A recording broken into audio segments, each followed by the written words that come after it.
Kalaulah seandainya agama Kristen itu yang benar,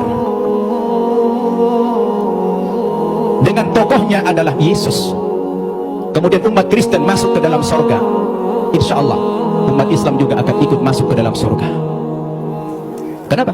Karena kita beriman kepada Yesus. Tetapi kalau Islamlah yang benar, dengan tokoh kita Nabi Muhammad yang juga mengimani nabi-nabi yang terdahulu, kemudian saudara kita umat Kristiani tidak beriman kepada kerasulan Muhammad, mohon maaf, terpaksalah saudara kita masuk neraka kalau bukan masuk surga. Ini untungnya menjadi umat Islam. Kenapa? Karena apa yang mereka imani, kita imani juga. Baik, shalom untuk kita semuanya. Saat ini saya akan mereaction video yang telah diucapkan ya oleh Ustadz Nababan, yaitu mengenai bahwa jika orang Kristen masuk surga, otomatis orang Islam juga masuk surga. Kenapa begitu? Karena kan syarat keselamatan itu percaya sama Yesus, mengimani Yesus. Maka orang Kristen yang percaya kepada Yesus, mengimaninya, orang Islam juga katanya mengimani juga. Jadi mereka juga pasti masuk surga. Tetapi kalau orang Islam masuk surga dengan percaya dengan Nabi Muhammad, maka orang Kristen tidak akan masuk surga karena mereka tidak percaya kepada Nabi Muhammad. Ini cukup menarik bagi saya karena ya, ini seperti sudah membuat kesimpulan dari semua apa yang dia sampaikan. Dan kesimpulannya cukup menarik. Dan juga di sini saya sebagai orang Kristen akan membantah pernyataan tersebut bahwa itu tidaklah benar. Dan di sini saya melihat ilmu mencocokilogi antara Al-Quran dan Alkitab. Dan inilah akibatnya jika seseorang itu tidak membaca Alkitab dengan secara penuh atau dengan teologi yang benar gitu. Jadi Alkitab itu bukan hanya buku bacaan yang bisa dibaca dengan begitu saja begitu, tapi itu buku teologinya gitu. Ada sejarah perkembangan teologinya dalam Alkitab itu. Jadi bukan serta-merta dibaca langsung diucapkan seperti itu, tidak seperti itu. Jadi ketika mempelajari Alkitab itu ada namanya ilmu khusus, yaitu hermeneutik, khususnya eksegesis, untuk membahas hal tersebut. Jadi dengan kita belajar Alkitab dengan seperti itu, kita dapat mempelajarinya dengan baik dan mengerti maknanya. Jadi yang pertama adalah bahwa syarat keselamatan itu adalah percaya kepada Yesus. Itulah inti dari seluruh Alkitab, dan itu menjadi fondasi ajaran orang Kristen, bahwa kita diselamatkan oleh Yesus dan kita percaya kepadanya. Jadi kita harus percaya. Ayat ini terdapat dalam Yohanes 3:16. Jadi keselamatan orang Kristen itu didasarkan pada Yohanes 3:16, bahwa karena begitu besar kasih Allah akan dunia ini sehingga dia mengaruniakan anaknya yang tunggal, supaya setiap orang yang percaya tidak binasa melainkan memperoleh hidup yang kekal. Jadi untuk memperoleh hidup yang kekal, untuk bersama dengan Allah, kembali bersama dengan Allah dan hidup bersama dengan Allah, kita harus percaya kepada anak Allah, yaitu Yesus, yang telah dikirim oleh Allah. Itu tentu kita mengimaninya. Kita tidak bisa melihat Yesus sekarang. Kita hanya bisa melihat mendengarkan ceritanya, dan kita mengimani hal tersebut. Dan saudara kita mengklaim bahwa mereka juga mengimaninya. Tetapi apakah mengimani yang mereka lakukan dengan kita lakukan sebagai orang Kristen itu sama atau berbeda? Atau beda-beda tipis begitu? Atau sebenarnya tidak ada kesamaan sama sekali? Begitu jauh berbeda, ibarat hitam dan putih. Seperti kamera saya ini berbeda sekali. Jadi di sini saya akan memberikan ayat-ayat yang yang memberitahu kita tentang bahwa keselamatan itu bukan hanya mengimani Yesus saja sebagai seperti yang mereka lakukan, orang Muslim lakukan. Kita akan buka terlebih dahulu dalam 1 Yohanes 4 ayat yang ke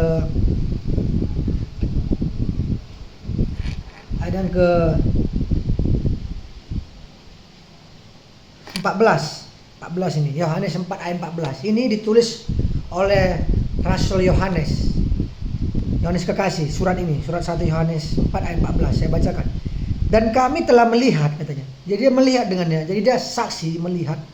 Dia melihat dan bersaksi bahwa Bapa telah mengutus anaknya menjadi juru selamat dunia. Oke. Jadi Yohanes mengatakan kami melihat dan dia bersaksi untuk itu bahwa Bapa mengutus anaknya untuk menjadi juru selamat dunia, bukan menjadi nabi dunia begitu. Nah, ini dia perbedaannya, perbedaan teologisnya. Yohanes mengatakan bahwa Bapa mengutus Yesus sebagai juru selamat dunia. Artinya apa? Dunia ini tidak akan selamat tanpa Yesus. Dunia ini akan hancur, akan binasa dengan segala kejahatannya. Makanya Bapa mengirimkan seorang juru selamat, seorang penyelamat. Kalau di film bisa dibilang itu sebagai anak muda. Jadi Bapa mengirimkan Yesus sebagai juru selamat untuk menyelamatkan manusia. Pertanyaannya seperti ini. Apakah saudara-saudara kita muslim percaya Yesus sebagai juru selamat dunia? Karena itu inti dari seluruh Alkitab ini. Mengimani Yesus itu artinya mengimani dia, percaya dia sebagai juru selamat dunia, bukan sebagai nabi doang, bukan seperti itu. Bapa tidak pernah mengirim Yesus sebagai nabi begitu, tidak pernah. Karena tidak perlu mengirim sesosok yang begitu agung untuk menjadi nabi. Ada banyak nabi-nabi lain begitu, tidak perlu mengutus Yesus saja.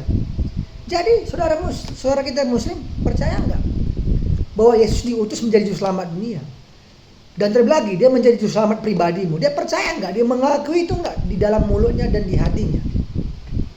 Tentu saja mereka tidak mengakui itu. Mereka tidak mengakui Yesus sebagai juru selamat dunia karena konsep keselamatan, teologi keselamatan yang mereka anut dengan apa yang kita anut sebagai orang Kristen berbeda sekali, jauh berbeda. Jadi dari segi teologi tadi kita melihat bahwa orang Kristen tidak mengimani Yesus itu sebagai nabi, tapi sebagai juru selamat dunia, karena itu yang dilihat dan dirasakan oleh rasul-rasul, para murid, para orang Kristen pada mulanya. Jadi mereka melihat Yesus bukan hanya nabi, tetapi apa?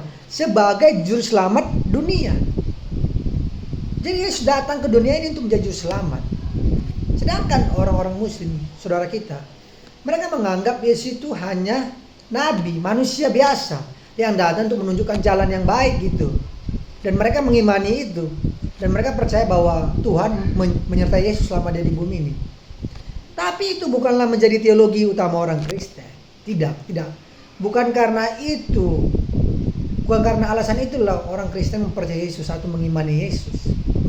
Orang Kristen mengimani Yesus sebagai juru selamat dunia, menyelamatkan seluruh umat manusia jika kita percaya kepadanya. Jadi tidak hanya sekedar percaya sebagai nabi, tapi juga sebagai juru selamat dunia. Dan juga hal yang sama juga dikatakan oleh Rasul Paulus. Tadi Rasul Yohanes, sekarang Rasul Paulus dalam Filipi 4 ayat yang ke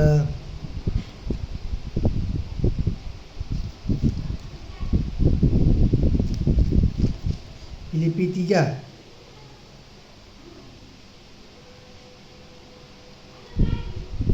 lupa di mana ayatnya itu, tapi ntar saya coba cari. Filipi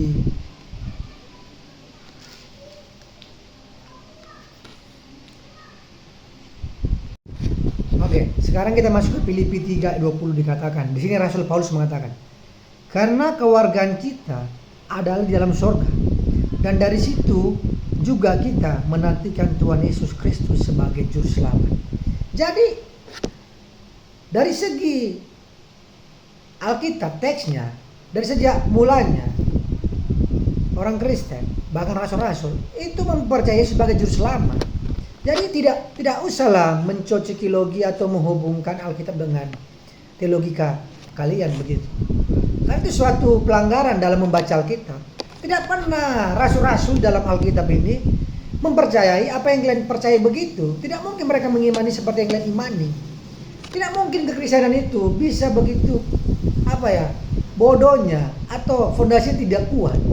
Salah, fondasi kami justru kuat bahwa sejak mulanya rasul-rasul mempercayai sebagai juru selamat dunia. Dan kita menantikan itu. Jadi apakah saudara-saudara kita sana masih belum melihat lagi? Jadi ketika membaca Alkitab itu tolong baca dengan teologi yang benar begitu. Jangan paksakan teologi kalian masuk ke teologi kami Alkitab orang Kristen. Berbeda jauh sekali. Makanya saya katakan bahwa ketika kita mulai mencari kesamaan, sebenarnya kita sedang mencari cocokologi begitu.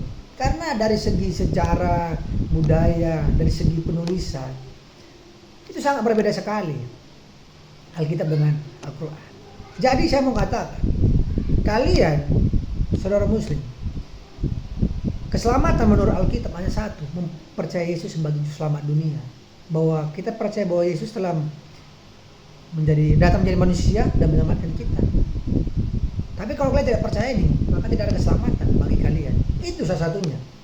Jadi Yesus bukan hanya sebagai nabi, tetapi dia juru selamat. Dan ada menarik dari kisah tentang nabi ini. Saya teringat kisah tentang 5 roti dan 2 ikan. Yaitu di mana orang-orang mengatakan,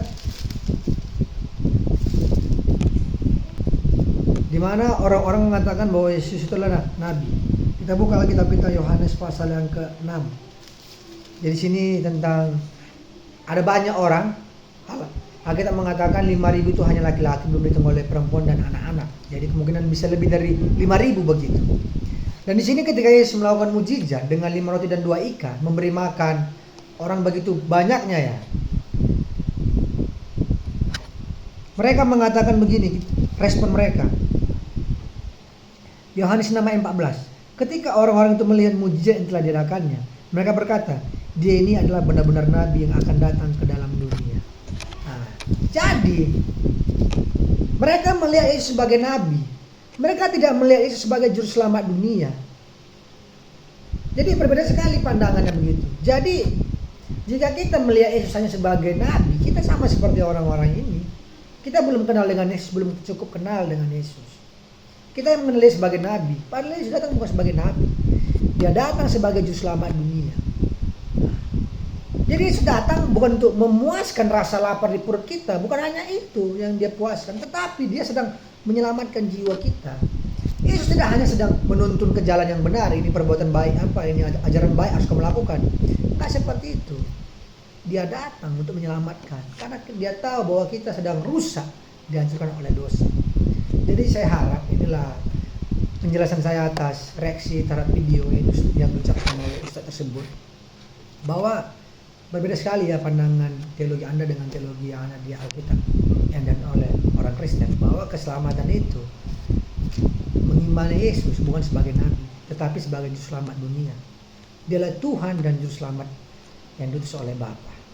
Oke, sampai sini yang bisa saya bawakan. Terima kasih. Shalom, Tuhan berkati.